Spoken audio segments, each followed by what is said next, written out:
kocha Romain Folz bado hajaweza kumuelewa, na wengine wakisema kwamba pengine anaweza asile Christmas hapa Tanzania. Na sio kwamba haoni, anaona. Timu kubwa zina nature ubinadamu tuliona sisi. Sasa Romain Folz hajaeleweka kwenye kikosi cha Young Africans.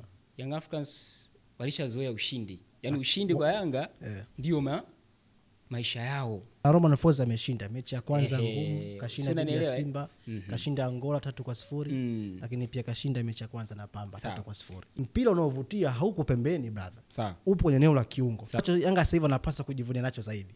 Kuiona sex football ama kuona matokeo wakati Romain Folz anajenga timu. Sema Yanga kwamba wanakwenda kutumia mfumo ambao umekubali kwa kuangalia kitu hapo kujibu.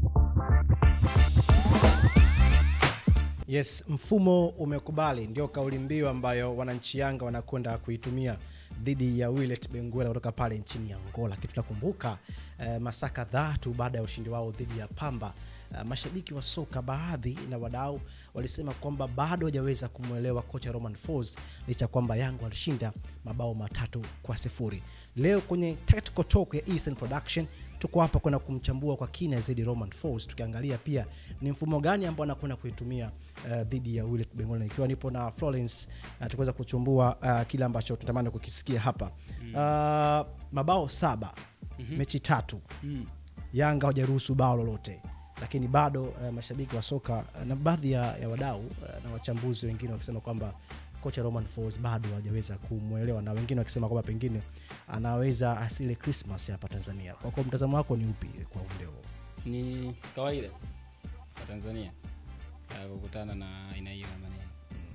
Menikumbusha Robertinho aliwahi kukutana na hicho kitu, na kwa Romain Folz amekutana na hiyo pressure. Na sio kwamba haoni, anaona, right? Inawezekana ajui Kiswahili, lakini kuna watu wanamwambia bwana kuna hiki na hiki na hiki na hiki. Timu kubwa yote duniani Young Africans. Unajua Young Africans kwa Tanzania ni timu kubwa. Of course. Ukienda Spain kuna Madrid, ukienda England wewe shabiki wa timu gani? Mimi pale England sina timu. Una timu? Timu yangu la ni FC Barcelona peke yake. Barcelona. Ni timu kubwa. Of course. Nature ya timu kubwa zina nature ubinadamu tuliona sisi. Tabia ya kupenda zaidi. So unaona wewe leo ukiingiza 10,000, unatamani kesho upate shilingi ngapi? Kuanzia 20 huko 50. Umeona sio tena upate 8,000, 9,000 sio. Sasa timu kubwa yoyote duniani ina tabia ya kupenda ushindi. Right? Yaani hawajazoea masuala ya draw. Yaani draw au kupoteza ni kitu ambacho kinawauma sana. Sasa Romain Folz hajaeleweka kwenye kikosi cha Young Africans. Kwa nini? Kwa sababu ya vitu viwili vya msingi. Tutaenda direct. Jambo la kwanza ni muundo wa uchezaji wa Yanga. Hilo ni jambo la kwanza. Ndio. Hilo limekaa kiufundi sana. Jambo la pili ni nature ya Yanga. Nikakwambia kuhusu timu kubwa. Ndio. Right? Nature ya Yanga kwa maana ya mentality ya timu yoyote kubwa duniani kama nilivyokuambia ni ushindi. Young Africans walishazoea ushindi. Yaani ushindi kwa Yanga ndio maisha yao. Sawa? Sasa ukija kocha mpya kwenye kikosi cha Young Africans, you as a coach umepewa CV ya Young Africans kwa misimu 4 wamechukua ubingwa wa ligi kuu. Ndani ya misimu 4 wameshiriki finali ya CAF Confederation. Ndani ya misimu 4 wamefika hatua ya robo finali CAF Champions League. Hawajawahi kufika hawa watu. Msimu wa mwisho wamekusanya trophies 5. Unapewa kazi, unaambiwa unatakiwa kuiongoza hii timu. Jukumu lako la kwanza you as a coach unapaswa kuhakikisha hii timu inaendelea kushinda. Na Romain Folz ameshinda mechi ya kwanza ngumu, kashinda dhidi ya Simba, kashinda Angola 3-0, lakini pia kashinda mechi ya kwanza na Pamba 3-0. Hizo takwimu ni za hapa awali. Umechukua mechi hizi? Nimechukua 3. Nimeanza na Ngao ya Jamii kwa sababu ile mechi ya siku ya wananchi ni kama nani tu. Nimeanza mechi hizi za sasa Folz mpaka leo tunapozungumza mimi na wewe kacheza game 8. Ndio. Weka na zile mechi zingine za kirafiki alizocheza. Kafunga magoli 19, karuhusu magoli yake? Ndio. 2. It's okay. Tuchukue hizo mechi tuziweke pembeni. Tuanzie kwa Bandari tuweke pembeni. Tuanzie Ngao ya Jamii. kimashindano. Kashinda. Ndio. Right? Ndio. Game iliyofuata kashinda Angola. Kashinda 3, si ndio? Ndio. Aliyefuata hapo Pamba. Akala 3. Goli 3. Ndio. Tugeuze. Fozi kafungwa game zote ila Yanga akacheza vizuri. Wasingemwelewa wananchi. Nafikiri hapo ndiko ambako tutabaki tuzungumze, na hata kwa mtazamo wangu mimi nikiangalia kikubwa ambacho kinazungumzwa zaidi ni upande wa sex football. Okay. Yaani baadhi ya mashabiki wa Yanga na wadau watamani kuona Yanga ikipossess, si ndio?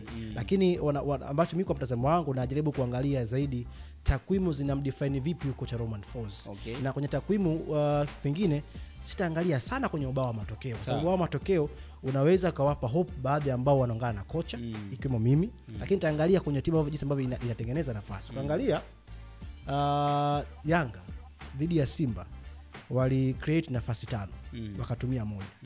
Mmoja wapo ikawa ni big chance ili yaikuwa akuweza kuitumia. Sawa. Dhidi ya Willet Benguela pale ugenini Angola. Mechi ambayo unapokuwa ugenini katika mataifa kama yale upande wa Angola lazima ukubali pia kwa timu ya pili, lakini Yanga wakaenda wakapossess wakawa na mpira mguuni zaidi, nafasi 9 sawa, 4 big chance ambazo alikosa Prince Dube. Dhidi ya Pamba tunakumbuka nafasi 14 sio umeelewa, wakatumia nafasi 3 sawa, 11 wakafanyaje wakakosa. Hizi nafasi ukizichambua kwa ndani unajaribu kuangalia hii Yanga ya Romain Folz inachezaje. Na kwenye upande wa sex football unachagizwa na baada ya kupata ile link up kwenye eneo la kiungo. NSX football lazima kuwe na link up kali kwenye eneo la kiungo. Leo hii ukigusa Barcelona unakuta link up kali ya Pedri na nani? Mimi sio shabiki wa Barcelona. Mimi timu yangu mimi game zangu nazoangalia huwa ni unakuta link up ya Pedri na De Jong. Okay. Sio unaelewa? Kila mtu anawazungumzia kwa sababu ile ni link up ya Barcelona imetengenezwa pale. Kwa eneo la kiungo waweza kushikwa na watu hao wawili waka create ile link up kali. Ndio sex football inaanzia pale. Sawa. Mpira unaovutia haupo pembeni brother. Sawa. Upo kwenye eneo la kiungo. Sawa. Sasa nitakwambia kwenye ile eneo la kiungo kocha Romain Folz hajatumia watu wale kwenye game hizo 3. Kwa hiyo miongoni mwa kitu ambacho Yanga kinawanyima usone sex football kwa sababu katika eneo la kiungo kocha akabadilika sana. Mechi ya Pamba kaanza na watu tofauti wawili kabisa, Balakonte na Lasine Kouma, si ndio? Njoo mechi dhidi ya Benguela alianza na Andambwile na Juki Abuya. Juu yake kamweka Dumbia Modumbia. Dhidi ya Simba tunakumbuka Mudathiri Yaya na Azizi Andambwile. Sasa na Duki Abuya pia. Kwa ukiangalia kwenye ile eneo bado kuna kitu ambacho anajaribu kukitengeneza. Of course, kwa hiyo kwa upande huo ambacho tunazungumza ni upande wa sex football. Na ukiangalia wanasema wanasahau matokeo ambayo Yanga wanayapata. Labda kwa upande wako unadhani kipi ambacho Yanga sasa hivi anapaswa kujivunia nacho zaidi? Kuiona sex football ama kuona matokeo wakati Romain Folz anajenga timu? Nilikuwa naendelea. Nilikuwa umenipa uchambuzi mzuri. Mzungu aliwahi kusema hivi, kitaka kummaliza Mwafrika mpe kitabu asome. Watu wengi sana tujui vitu kwa sababu vitu vizuri vipo kwenye kitabu. Ili mimi ni kumalize wewe, mtaalamu wa saikolojia anaamini lazima nimalize akili yako kwanza. Nikisha maliza akili yako itakuwa rahisi mimi kumaliza wewe. Nimekupa mfano mzuri nikakwambia hebu geuza matokeo. Yanga amefungwa mechi zote ila Yanga kacheza vizuri. Nani ambaye angemuelewa Romain Folz? Hakuna ambaye angefanyaje amemuelewa. Kwa hiyo kitu cha kwanza kitu cha kwanza Folz alichokifanya Young Africans ni kutembea kwenye mentality ya klabu kubwa kama Young Africans. Hawa wamezoea ushindi. Wakati ambao wanashinda mimi naendelea kupika kitu changu kidogo kidogo. Right? Kwa sasa hahitaji tena mpira mzuri nyinyi ambao mnauhitaji. Kwa sasa kuna kitu kipi ambacho anakitengeneza Romain Folz. Lakini kwa wakati huo hii timu ina michuano inapaswa kushinda kwenye hiyo michuano. Kwa hiyo wakati nyinyi mnaenjoy matokeo mimi nakuwa sina pressure kubwa sana kuendelea kutengeneza hiki nafanyaje ninachokitengeneza. Ila angekuwa hiki anachokitengeneza kimecrack ila Young Africans anapigwa chuma 2-3 hamna hapa tungekaa tunasema Romain Folz soko cha mzuri. Right?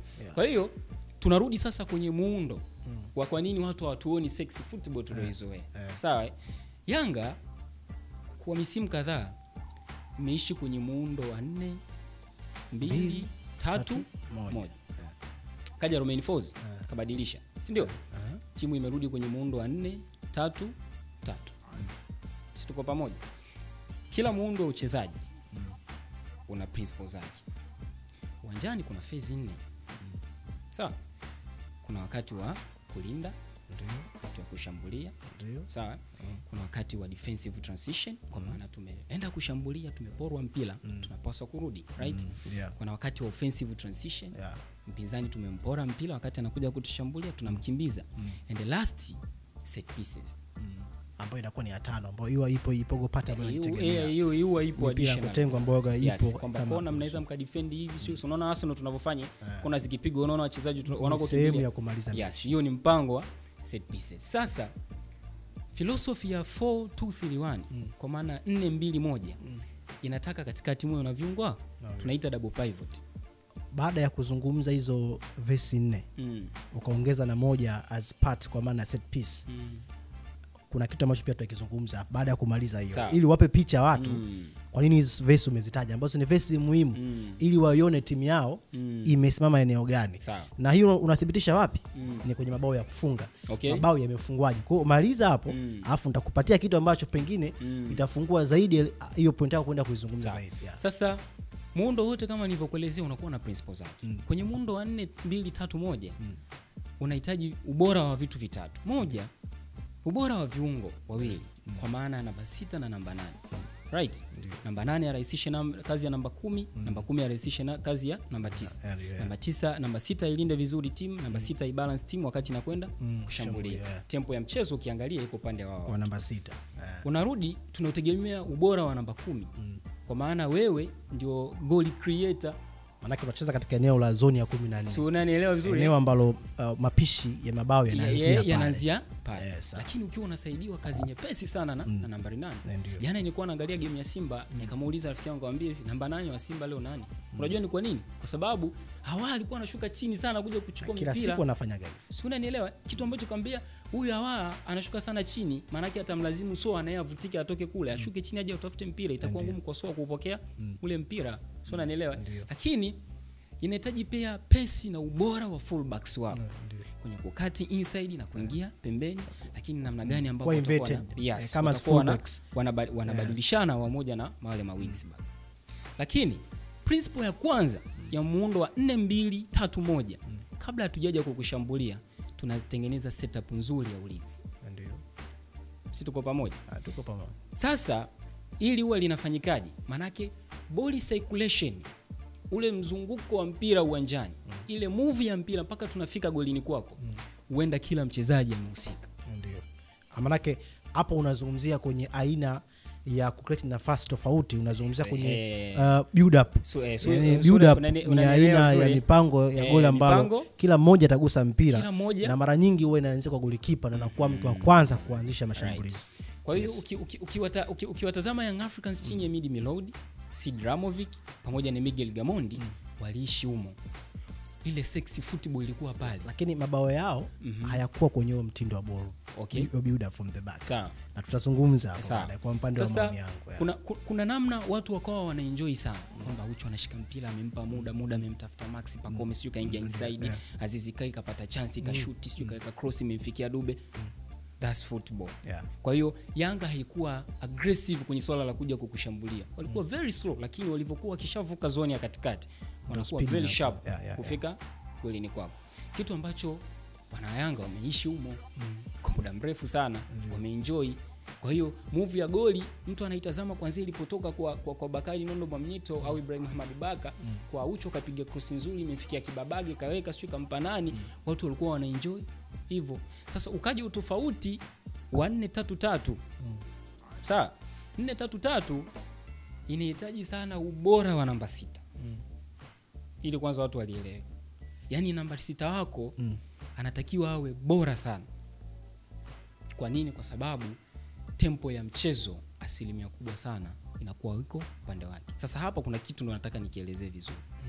Unavomuona Andambwila anashuka chini kuja kutengeneza safu nzuri ya ulinzi, manake kunakuwa na walinzi watatu. Wakati either wakati unakaba ama wakati unakwenda kuanzisha build up. So unanielewa anasogea anakuwa katikati. Wakati huo Mwenda pamoja na Boka wameshasogea mbele kabisa. Wamesogea kwenye mstari wa kati, wanakwenda kuwa wawili. Kwa hiyo ina maana Baka na Dickson Job wanakwenda kutanua. Wanatanua. Kwa wakitanua katikati yao wanakuwa ni Aziz. Au it is either wanakaa kwenye mfumo wa triangle kwamba yes tunakuwa hivi ila wewe Ndambwile simama hapa mbele. Si unanielewa? Ndambwile ukishapata mpira kwenye 4-3-3 mwalimu anakuwa very aggressive kwa sababu mnatakiwa mchezo kwa kushambulia sana. Kwa nini? Kwa sababu kuna kitu kinaitwa kupunguza ule ugumu wa mchezo kwa nambari 6. Kumbuka nyie tukishaanzisha build up, nyie mmeshasogea katikati. Right?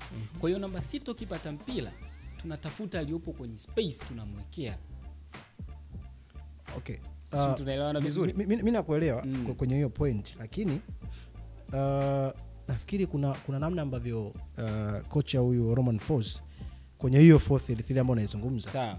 Manake watu unavyosikia ile 4-2-3-1 automatically anakuwa anafahamu kabisa kwamba timu inakuwa ina double pivots, ndio. Akisikia 4-2, lakini kwenye hii 4-3-3 of course pia watu wapo kwa maana ya viungo wawili ambao wanafanya kazi tofauti, si ndio? Na majukumu yao huwa yanabadilika kuendana na tempo ya mchezo. Na Romain Folz, moja kati ya faida kubwa ambayo nimeiona, tunasema ni coach wa game management. Unajua hapo kuna masuala mawili. Kuna game plan na kuna game management. Okay. The topest coach kwenye modern football sasa ni kocha bora kwenye game management. Okay. Sasa game plan ni mipango kazi ambayo kocha anaipanga kabla ya mechi kuchezwa. Sawa? Yani kesho kuna mechi, anapanga mpango kazi kwenye uwanja wa mazoezi. That is a game plan, kwamba nitashambuliaje, nitajilindaje, nikiwa na mpira nitafanyaje, nikiwa sina mpira nitafanyaje. Kuna kitu ambacho kinaitwa game management ambacho hicho kinaanza kuonekana baada ya robo saa ya kwanza ya mchezo. Kwa maana ya zile 15 za kipindi cha kwanza zimeondoka. Kocha atakiwa una uwezo sasa kusoma mechi inaendaje.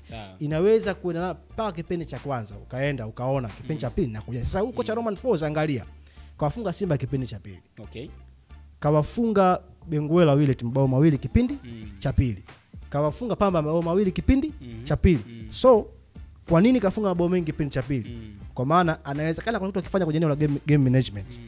Game management unaipima kwenye substitution. Okay. Kocha unafanyaje sabu kulingana timu yako umeionaje ikicheza kipindi cha kwanza. Sasa hapa unaangalia hizo pinpoints za kwamba timu imefunga mabao aina gani.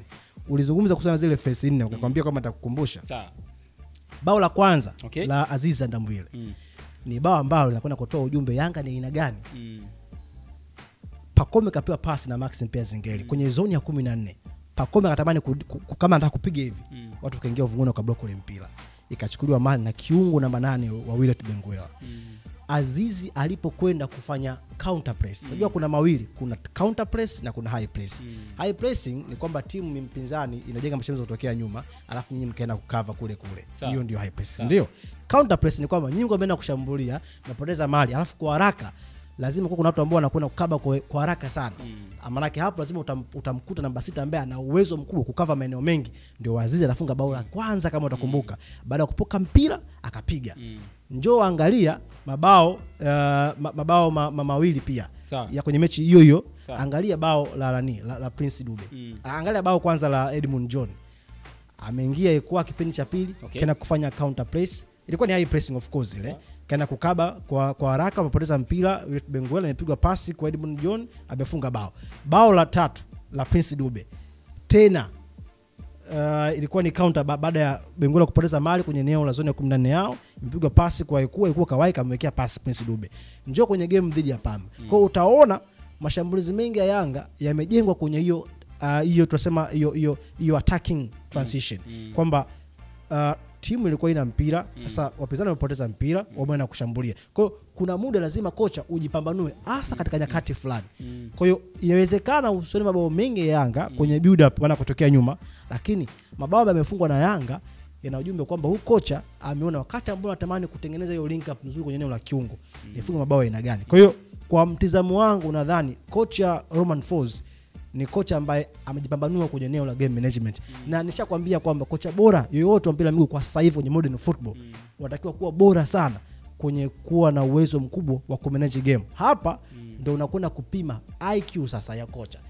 Namna ambavyo unapaswa kusoma mpinzani na kujisoma na timu yako. Sababu kocha mpira miguu na kazi nyingi sana. Aiangalie tu Yanga. Unajua watu wafikiri Romain Folz aiangalie tu Yanga, anabidi aiangalie pia na wapinzani kwamba wakati huo unachezaje. Kwa hiyo ukiona Yanga imekuwa bora kipindi cha pili ni kwamba mpango kazi wake ulikuja ukao umekwama. Pengine kipindi cha pili amekuja amefanyaje, lakini pia angalia katika eneo la hizi chances. tulizungumza siku moja kwamba kocha wa mpira wa miguu akufundishi namna ya kufunga. Hata siku moja.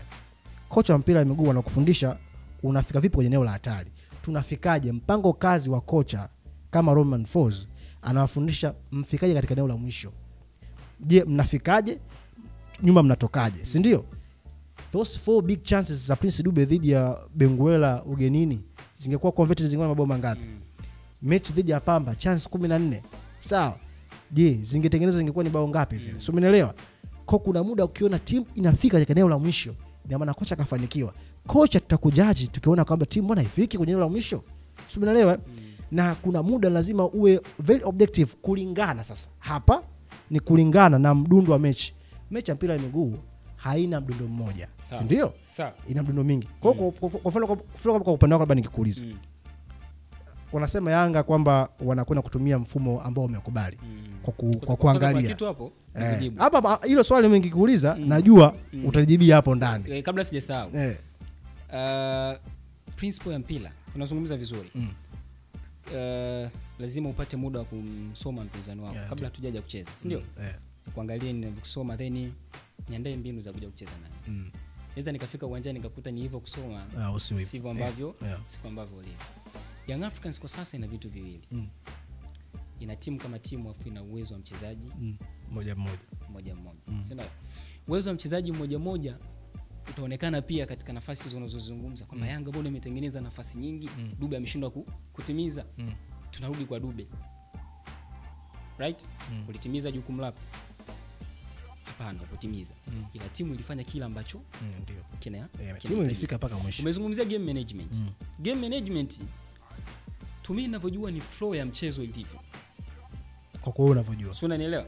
Ni kwa wewe ama ni kwa mujibu wa taaluma kabisa? Kwa ambavyo mimi nimesoma. Yaani game management ni ile flow ya mchezo ilivyo uwanjani. Umezungumzia principle ya game management moja nzuri sana, substitution. Ni same, yani game management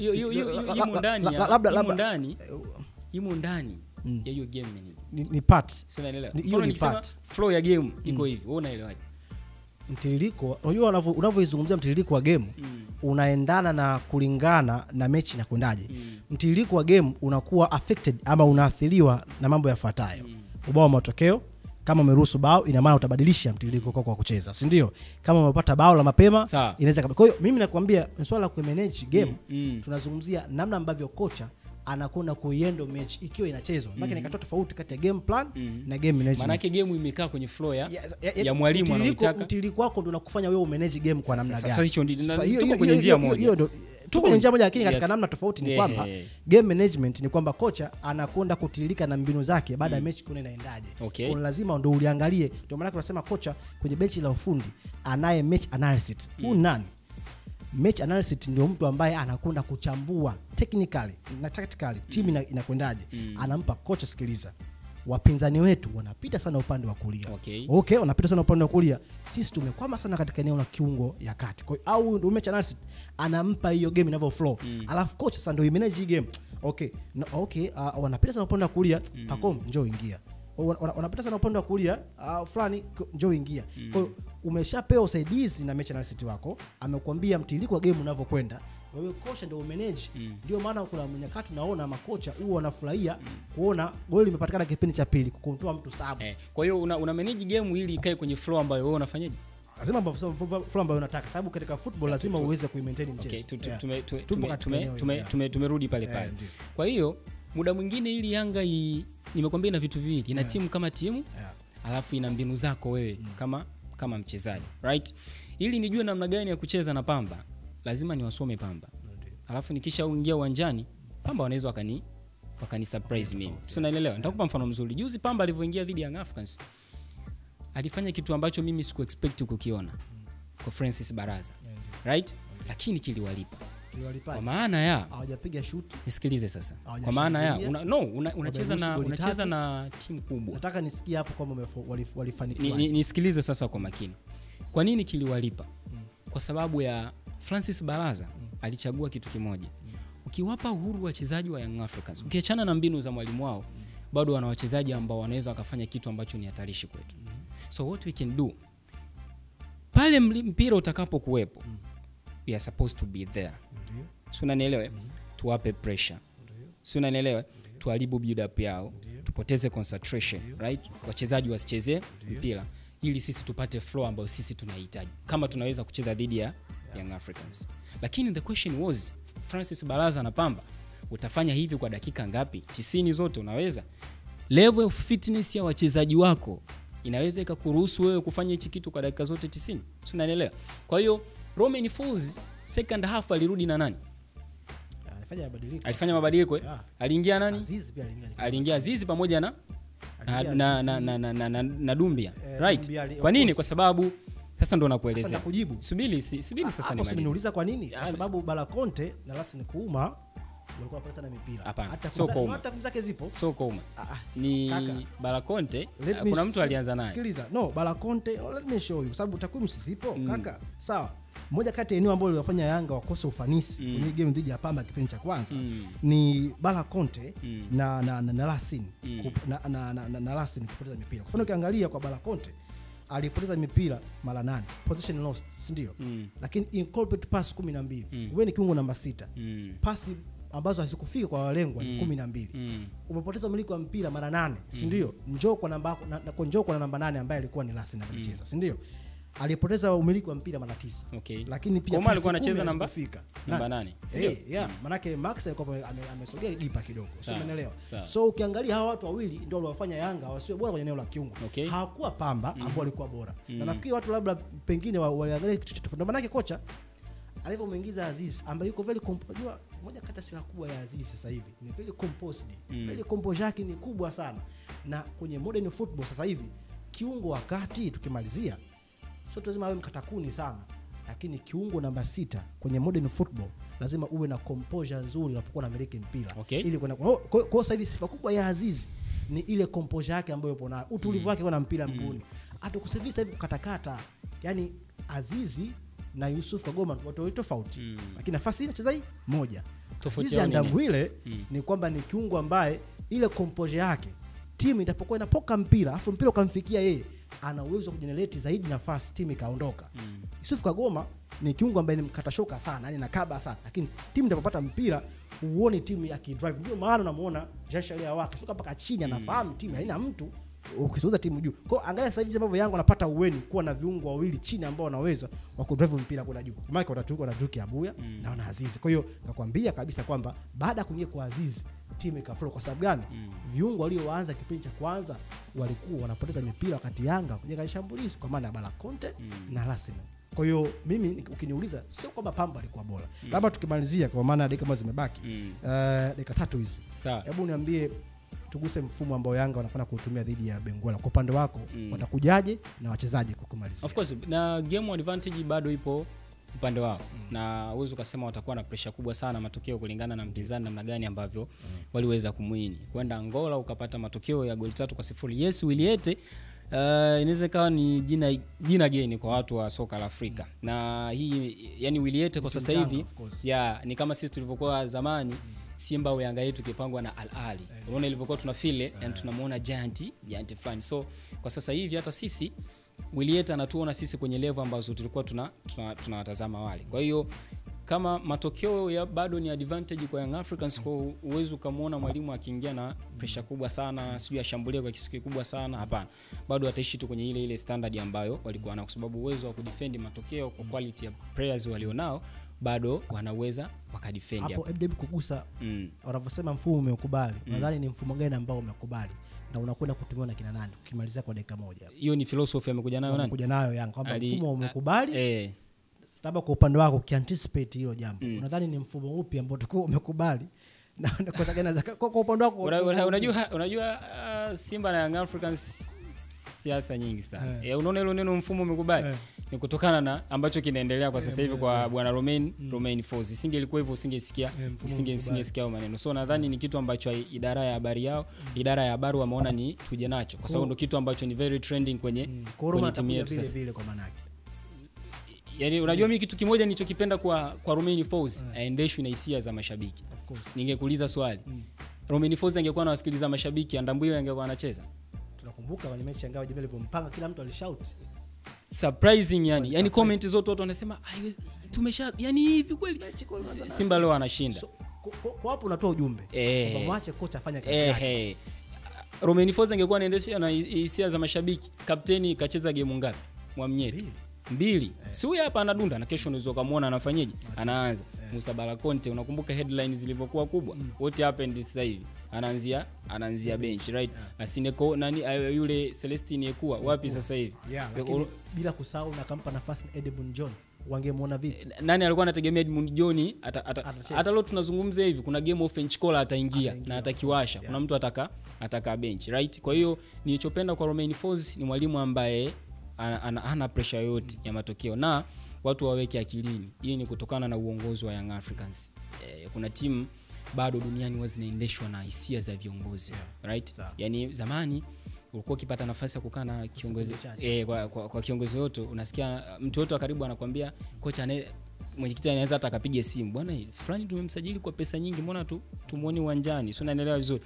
Lakini ni kama vile wameacha kocha fanya kazi yako, sisi tupo tunatazama. Yes, asante sana. Moja kati ya sifa kubwa ambayo wanapongezwa viongozi wa Yanga kwa maana kwamba wanamwachia kocha Romain Folz afanye kazi yake. Dakika 30 za kukuchambulia kiufundi na kimbinu. Tactical Talk ya Eastern Production tunamaliza hivyo. Katika episode yetu ya pili ulikuwa nami Leonard Musikula, mwambo wa juu. Leo Musikula kwenye ukurasa wangu wa Instagram na mwenzangu hapo. Hiyo ngumu sana. Office Sport News. Hiyo ngumu sana. Nimechagua mitandaoni kutumia jina langu halisi. Basi nikutakia wakati mwema. Usisahau ku-like, ku-subscribe pamoja na ku-comment, lakini pia ku-share kwa rafiki zako. Bye bye. Gracias amigo.